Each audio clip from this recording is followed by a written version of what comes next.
Hey y'all, welcome back to my channel if you're a returning subscriber, and welcome to my channel. This is the first video that you're coming across. I hope that you enjoy it.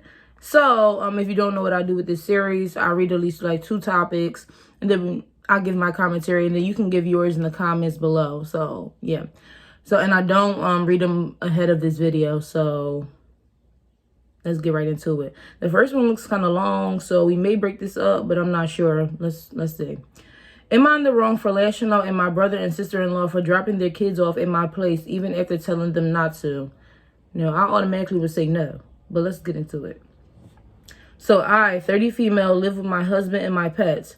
Unfortunately, both me and my hubby are infertile. Me, endo, and him with sperm issues. So no kids, and instead we help out with my brother and sister-in-law's kids instead. 4 and 1 female. So the kids are 1 and 4. I'm a freelance web developer, but I work remotely from home, and the timing is very flexible, hence why I'm able to divert more care towards my nieces. My brother and sister-in-law make just enough to cut even and can't exactly afford exorbitant childcare costs and would rather allocate their funds to the kids' medical and school fees. So, I have been babysitting these children ever since the oldest was born. Now I also handle the care of the younger one. However, recently something really dreadful happened. I lost one of my closest friends, and in a really terrible way too. Don't want to divulge much details. I have been in a really bad place since then, and the whole emotional fatigue has made me not even want to attend to work, which is why I specifically took a 2-week leave to rest and come to terms with my emotions. I already see where this is about to go. Sadly, my brother, feigning sympathy at first, said, get some rest, and then did the exact opposite by dropping off my nieces when I specifically told him I need this time for myself. He and sister-in-law then countered, saying that looking after my nieces will help me take my mind off things and that it was too short of a notice. What? The thing is, I barely have any energy usually when the kids are over. I also take charge of the cooking, cleaning up after the younger one. The older niece is now having June holes, whatever that means, as compared to before when she just be at preschool. So now I have to attend to them simultaneously. I have no such energy. She probably was typing a little fast. I have no such energy to look after them. Well, that is okay. I digress. I have no such energy to look after them like that. As of now, I barely can attend to my own needs. It is also a safety issue. Kids need constant monitoring, especially with my younger niece. Right. Now my brother and sister-in-law are threatening me, saying that if I'm not willing to babysit for the next 2 weeks, I should refund them monetarily so that they can find childcare because of the short notice. I don't understand. Was I supposed to predict my friend's demise or something? Looks like my only option is to pay them back monetarily for the childcare costs to lay them off my back. My husband thinks it's cruel of them to make me pay, but my brother says I'm being selfish and only thinking everything revolves around my problems. I'm really torn and burnt out from all of this. I just need a break. I did lash out on them for calling me selfish and have yet to apologize. Do provide judgment on if they are fair. If so, then I'd be willing to compensate them. Oh, okay. Because I was about to say, I was about to bring up the payment part, like, girl. But edit. Sorry for not including this in the post. I do not get paid to watch my nieces. I have volunteered since my first niece was born because of flexible work hours. Thank you for all your kind words and judgment the way I am reading through all of it. Grateful to you all. Okay, see, I was about to be like, now, if they paid you, just get them money back and tell them to get them kids back, too. You know what I'm saying? I'm not watching them. I don't care. Your brother is not, I'm not going to say it on here. He's not anything. Like, what?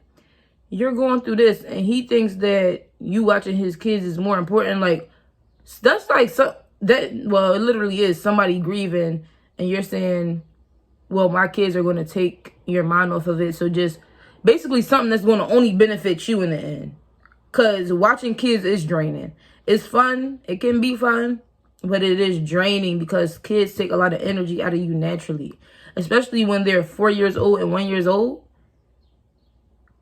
Your brother is a mess, a hot one, because no.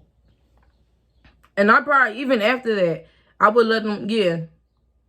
And he's talking about some short notice. The thing about it is that he's saying short notice as if you're the designated babysitter, like you're We just going to drop him off to her every time we need anything. No, that's not how life works. He should be grateful that you taking your time out all this time, because you said since the oldest was born, the oldest is already 4. That's crazy. You've been their designated babysitter. I mean, like, of course you love your nieces, but your brother and your sister-in-law they don't respect your space. They don't respect you as a person. Because going through anything in life, you know what I'm saying? Anything that you're saying, she didn't go into detail, but she went through something tragic, which probably was like, you know, I don't want to like just make up nothing. But something tragic happened, and you think that I still want to watch her kids? When I took 2 weeks off of my own job? Yeah, you're losing it.